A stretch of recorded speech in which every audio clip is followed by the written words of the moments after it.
We simply cannot allow people to pour into the United States undetected, undocumented, unchecked. And complete the dang fence. This bill that we will sign today is not a revolutionary bill. Cast down your bucket where you are. We come from France. And I am, adamantly against illegal immigrants. They're coming in by the thousands, just unbelievable. A wall is an immorality. Who are you rooting for? Those masters of the universe are at it again. You maniac! You blew it up! This is Parsing Immigration Policy from the Center for Immigration Studies. I'm your host, Jon Feere, the Center's Director of Investigations. We have a lot of great new reports and information available on our website, including congressional testimony from our Executive Director, Mark Krikorian, some new congressional testimony from Steve Camarota as well, all available for free at cis.org. Today, we're talking with Jon Fabbricatore, a retired field office director for U.S. Immigration and Customs Enforcement's Denver office. Jon is an Air Force veteran with more than 26 years of federal law enforcement experience and is currently running for office to represent Colorado's 6th congressional district. He recently published a new book titled De-Iced: America in the Era of Open Borders and Unchecked Immigration. Jon, thank you for joining us. Hey, Jon, thanks for having me on. I really do appreciate it. One of the big stories out where you are in Colorado is the Venezuelan gang, Trend de Aragua, which now has its own Wikipedia page, which describes it as, quote, the first Venezuelan criminal organization to expand internationally, with a presence in Colombia, Brazil, Peru, Ecuador, Bolivia, Costa Rica, Nicaragua, and, of course, the United States. It holds a particularly dominant role in human trafficking and human smuggling in Latin America. The organization engages in a variety of criminal activities such as arms trafficking, bribery, drug trafficking, illegal mining, kidnappings for ransom, and money laundering, end quote. In other words, not the type of guys you want moving in next door. The first reports appeared in Chicago and its suburbs in October of 2023. In January of this year, the FBI confirmed that the gang was, in fact, operating in the United States. We see them at migrant shelters in New York. Lots of violence, robbery, drugs. They jumped a couple of NYPD cops recently. They're pretty aggressive. Now, the gang got a lot of coverage after a security camera caught a group of heavily armed men pushing their way into an apartment complex in Aurora, Colorado, just outside Denver. Politicians, some law enforcement called the reports exaggerated, but of course, a dozen of them are being investigated for a number of crimes, including homicide. So, Jon, what's the situation out there? How serious is this gang? Look, this gang is pretty serious, and I hate calling them a gang. They're a transnational criminal organization through and through. I mean, everything that you talked about and what they're doing, they're trying to have a dominance even over some of the cartels that we have just south of our border. And their setup here in the United States has quickly erupted. It's been quicker than what we've seen with other gangs in the past. And that should let local law enforcement know that this gang is here to set up shop and make money. And that's what they're looking to do. And that's exactly what happened here in Colorado.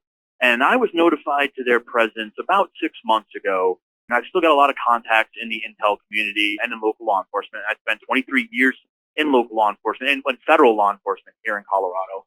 And I still have a lot of contacts on the street. And they started letting me know that they were starting to notice that Trend de Aragua was starting to set up shop in Colorado, doing some prostitution, starting to set up some drug networks.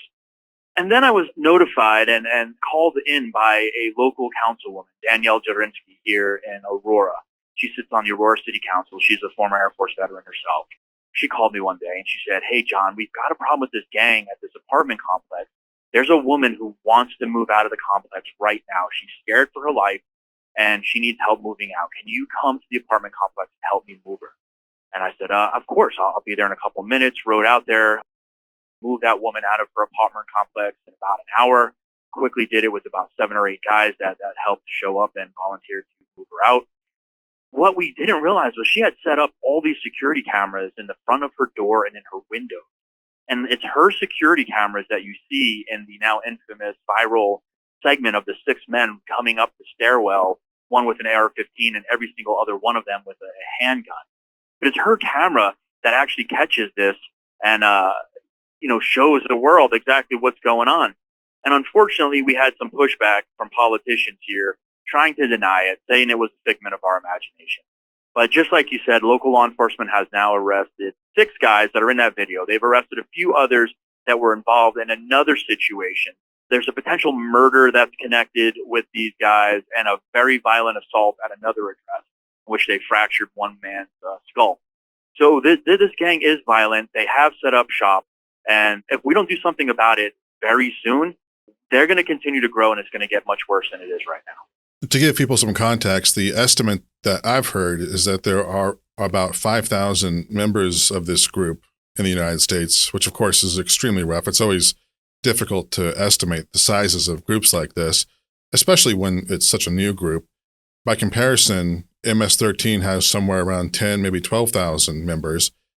Of course, they've been here for quite some time. So this does seem like it's growing pretty quickly. Is there any ICE presence out there that we're aware of, ERO or HSI, doing any arrests or investigations? ERO has been involved in some of these arrests, trying to help as much as they can. Unfortunately, this is a sanctuary state, so the locals don't work very well with ICE. And when they do, it's usually when something extremely bad happens, a murder, where we're at, the point where someone's actually been murdered, and then they call in ICE. That's why it's so important that we get rid of sanctuary status. Sanctuary status does not protect citizens. It protects criminal aliens. It protects criminals overall. And if we were to get rid of it, ICE could work from the front end to stop this gang, get these gang members off the street early before they're committing murders. Talk to us a little bit about Colorado's relationship to the border and illegal immigration. People think of Colorado and Utah and Wyoming as inland states far from the border, but the reality is that major highways go directly from the border north into Colorado, and we've seen a lot of illegal immigration to these areas in recent years. Yeah, Colorado's always been a major smuggling route, human smuggling, sex trafficking, drug trafficking. We are about 12 hours from El Paso using I-25. I-25 runs north-south, and, you can shoot right up I-25. And then there's all the corresponding roads that, some of the country roads that kind of run parallel to that, and which a lot of the drug smugglers actually use to get up into the mountains and get onto the eastern plains. So Colorado's always been kind of a setup destination, especially for drug trafficking, where they could stash dope and then move it across the country on I-80 and I-70. So, what we see is, we're seeing people directly coming up from the border, setting up shop in this sanctuary state of Colorado. They're here within 12 to 14 hours, meeting up with their associates. It's just gotten worse, especially over about the last 6 years here in Colorado, as Colorado has gone more to the left, with a governor who refuses to admit that there's a problem, with a Denver mayor who is open arms accepting of as many illegal immigrants as he can get. So we're starting to see the situation just really get out of control. And, we've had heroin problems here. We've had methamphetamine run up through. Fentanyl's been an issue for a little while now. And it's going to continue to be that way until Colorado takes the illegal immigration situation seriously. We'll put a sanctuary map linked to our podcast. It's one of our more popular web pages on our website, where we track all of the sanctuary jurisdictions throughout the U.S. You mentioned in your book an operation a number of years ago aimed at heroin trafficking. Now, your jurisdiction, when you were at ICE, covered both Colorado and Wyoming. Is that correct? Yeah, that is correct. Now, in your book, there was a case of obvious and very problematic heroin trafficking where you guys were making some inroads, I guess about to make some arrests, and the Denver police shut down the operation as soon as they realized ICE was involved in the effort. Tell us about that. Yeah, it still bothers me to this day. So we were in this operation that was in the late 2000s, around 2015 to about 2017, when we really started seeing the heroin picking up here in Denver, being sold on the 16th Street Mall and down in the Cherry Creek jogging area. We had multiple foreign-born actors in that area selling heroin. Many of them were juveniles. And we started to see this uptick, so we decided to get into an operation with DEA and the Denver PD drug officers, guys who were working dope on the street. So we set up this operation, and we started to do some buys on the Cherry Creek Trail. And we were very successful with DEA and Denver doing the buy bus. Then ICE would come in, and we would identify these as illegal aliens. We would make an arrest, get them off the street. And it was mostly, at that time, it was Hondurans. We had this large Honduran network that was buying their heroin from the Mexican mafia, setting up this distribution in Denver. And we had arrested like 40, 50 Hondurans at the time. And what happened was it had leaked out, and a mayor had gotten a hold of it, and it said that ICE was on the Cherry Creek Trail arresting illegal immigrants on the Cherry Creek Trail. And they lost their mind. And they sent a sergeant down to talk to me, because I was actually at the Denver PD District 3 office at the time, looking at the statistics, looking at some of the arrests that we had made. And the Denver sergeant comes in, he says, "Hey, sir, we got to shut this operation down." I said, "Why? We're being highly successful. We're gonna have, about 20, 30 more arrests coming up here." He says, "Yeah, the mayor's office got word of it. Got word that you guys are in here in Denver, that you're arresting illegal immigrants, arresting illegal aliens, and he wants it shut down right now." I said, these aren't just illegal aliens. They're dealing heroin. We're having overdose deaths every day due to these guys. We're getting criminals off of the street. He said, "No, they want to shut down right now." So I actually got kicked out of the building. With my other officers. We were told to leave. We had to leave. And that operation was never stood back up with Denver PD. Now, we were able to make a few more arrests with the DEA, but we were not allowed to work with the Denver drug guys, which definitely inhibited what we were able to do.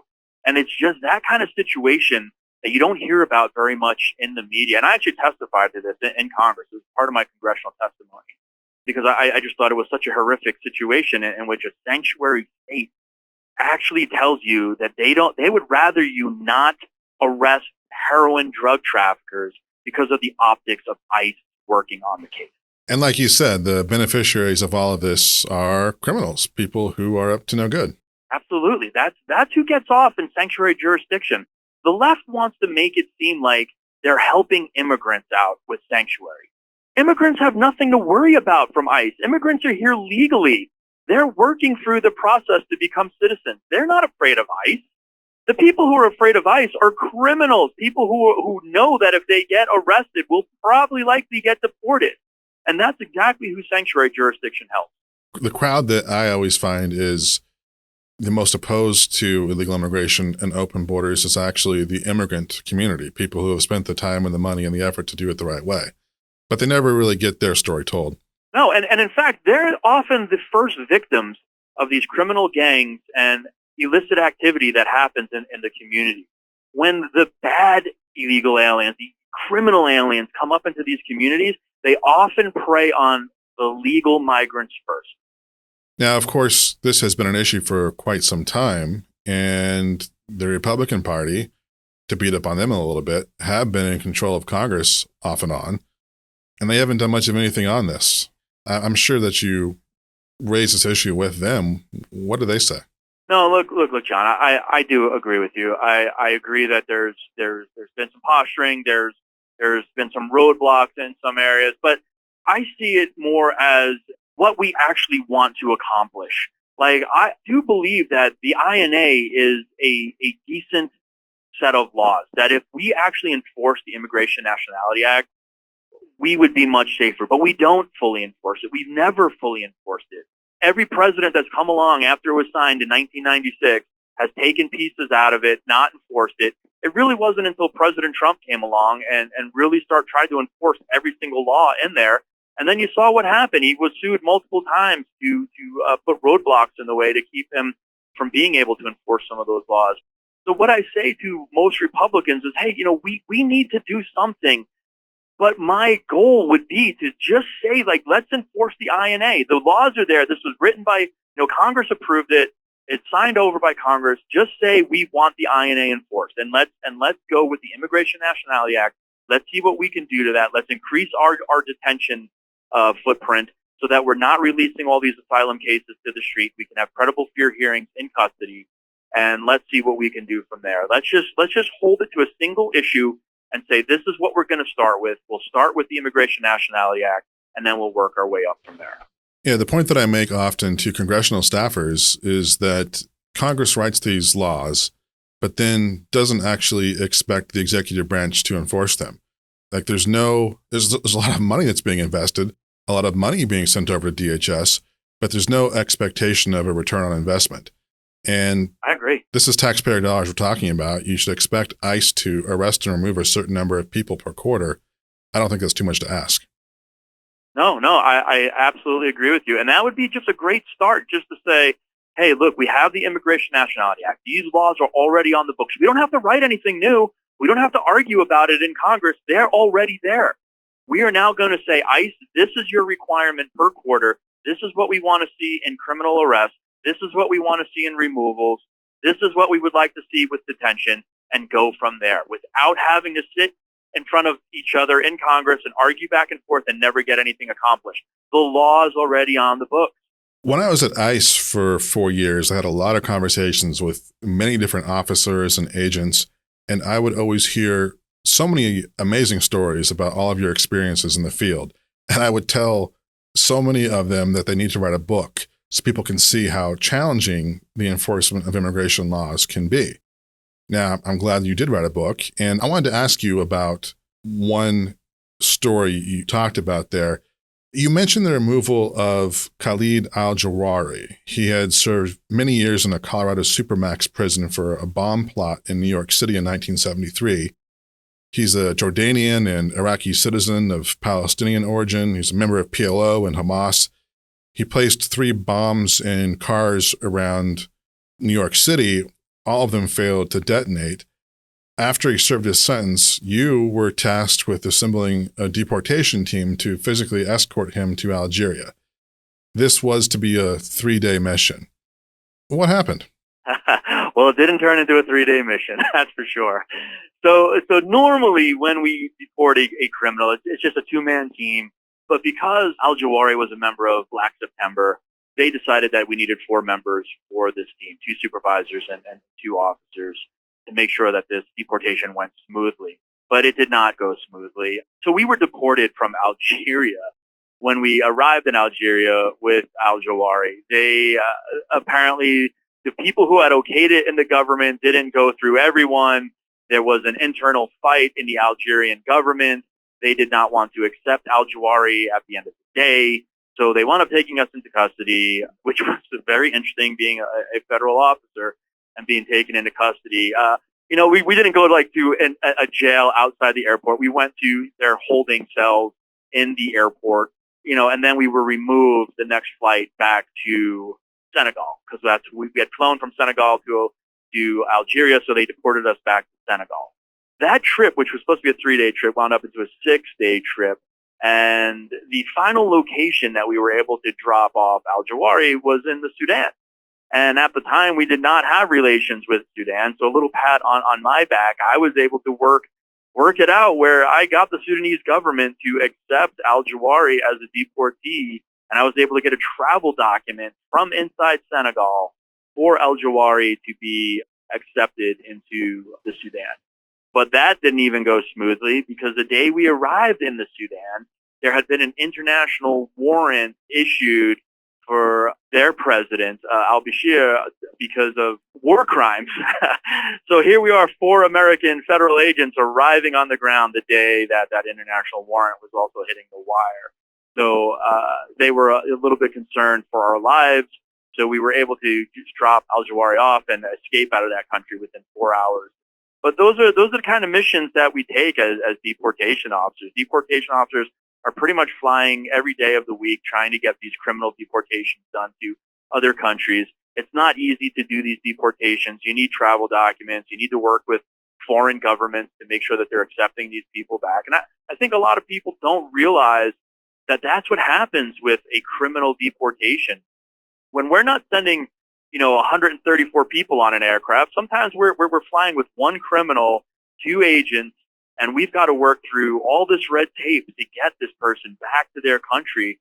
And it's a massive machine. You worked for ICE for 4 years. You know what headquarters was like. I mean, there are whole units, whole floors in headquarters just working on these removals, trying to get countries to take back their criminal citizens. Yeah, we're having multiple conversations with different embassies here in the DC area.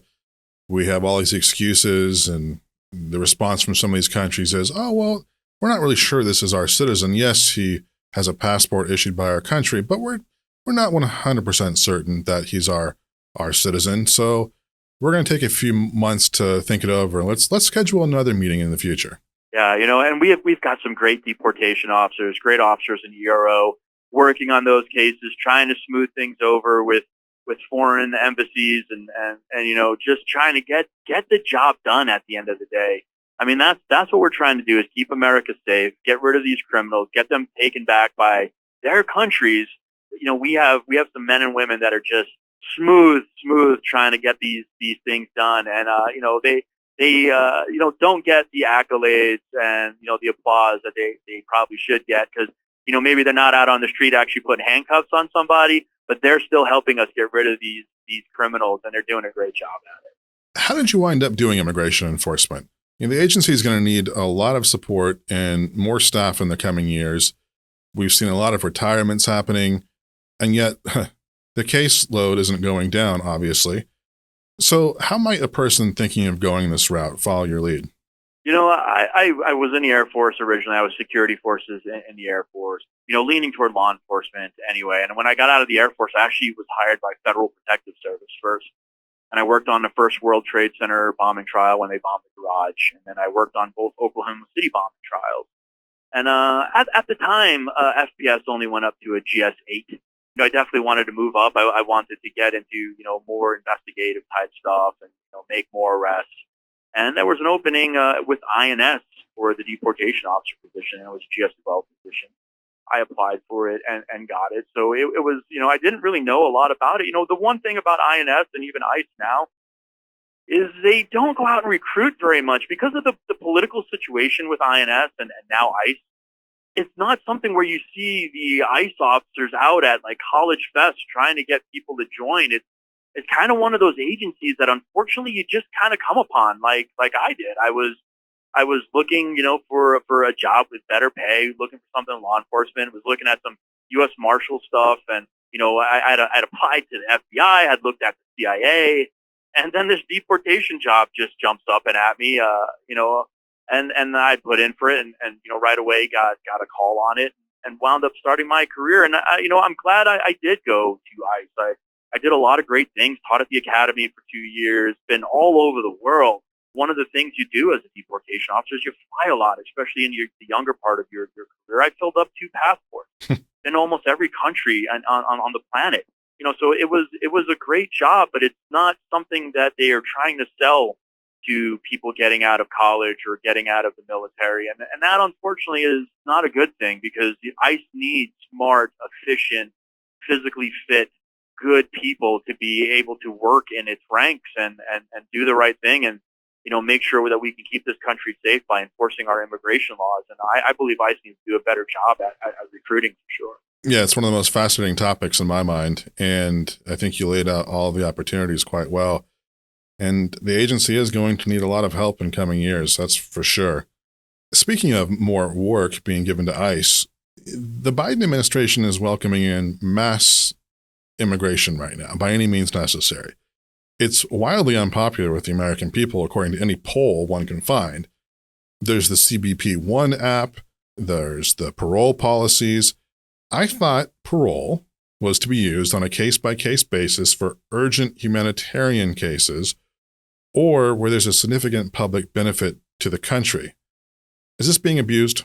It's absolutely being abused, and I've been debating journalists and reporters on this constantly, especially on X, where I have a pretty good platform. The CHNV program is highly wrought with fraud. It is my contention that the government, the Biden-Harris administration, that has abused our parole program, just like you laid out, is not being used the way it's an end run around Congress. Let's just put it that way. And the CHNV program, you can look at it right now. They stopped it for about, I think, 12 days in August, saying that they had fixed it. But I don't know how they fixed where, they had situations where it was so fraudulent that roughly 100 street addresses were listed on 19,000 applications. That 100 IP addresses were used to access the internet to apply for 51,000 visas. There's a massive amount of fraud. The cartel is now involved in this fraud. They're abusing the CBP-1 app. They're taking phones away from people coming across the border, setting up these appointments for them, making people pay for them. And then, again, just, their tentacles, the cartel's tentacles extend beyond the border into the U.S., and they're following these people up after they get their access through CBP-1. So, yes, there's a massive amount of fraud. These programs are not keeping the United States safe. And on top of that, it is a smokescreen and a shell game by the Biden-Harris administration to make it look like the numbers at the border have decreased. So, yes, the numbers illegally coming across the frontiera, across the border, have decreased in numbers because they're letting them come in the CHNV and the CBP-1 app. The numbers on those two programs have dramatically increased into the hundreds of thousands. And, the numbers are dwindling down so that they can say to the American people, look, we stopped what's coming across the border. No, you didn't. You just put a different name on it, and you're letting them come in, and you're spending money on illegal aliens and continuing to spend money on them through NGOs as you settle them throughout the United States. The fraud is bad enough, and it would take every part of DHS to sift through the fraud, and it's not going to happen overnight. We're going to see all sorts of fraud continue for years to come. But then on top of all of that, even if there were no fraud, there's just a massive increase in cases that I don't think our system is capable of handling, from the immigration courts to ICE prosecutors to USCIS adjudicators. Is anyone in this administration or anyone in the agencies in a leadership role pointing out that there isn't the manpower to manage something this large? No. And in fact, I believe this is what the Biden-Harris administration wanted. I call it a chaos loop, where what they're doing is they are creating this chaos knowing that down the line they can't control it, so that they will have to give amnesty. There's no other thing that they can do, because what you just outlined, what you just said, is entirely true. So many people have come in that our system cannot support it. So then in this chaos loop, what we'll have in an administration, God forbid Vice President Harris becomes president, she will say sometime in her administration, if it does happen, knock on wood it doesn't, but if it does, that we need amnesty because we can't handle everything we let in. So they caused it, and then they're going to try to use amnesty as a way to cure it, and we cannot let that happen. As we all know, of course, an amnesty only encourages a new wave of illegal immigration. So it's not even really a fix, and they know it, and everyone knows it. I always told folks at ICE in different divisions that we have to live within our means. We can't be creating programs or policies that we can't properly manage. And that's something that the government does all the time. It's probably not just an ICE thing, and it's something that we really do have to start thinking about. So, Jon, your book is available on Amazon, I assume? Yes, it's available on Amazon. You can just search my name, Jon Fabbricatore, search The ICE. It should pop up. It's pretty cheap on the Kindle. If you got a Kindle, I think it's like $4, $10 to have the hard copy. It was something that I always wanted to write a book. It's not the longest book. You'll finish it in about 2.5 hours, but it gives you a good outline on what's going on with illegal immigration. It's a decent read if you're sitting on an airplane. Well, Jon Fabbricatore, thank you for joining us. Sure, have a great day. Well, that's the end of our podcast for today. We'll be back with another podcast next week, all available at CIS.org.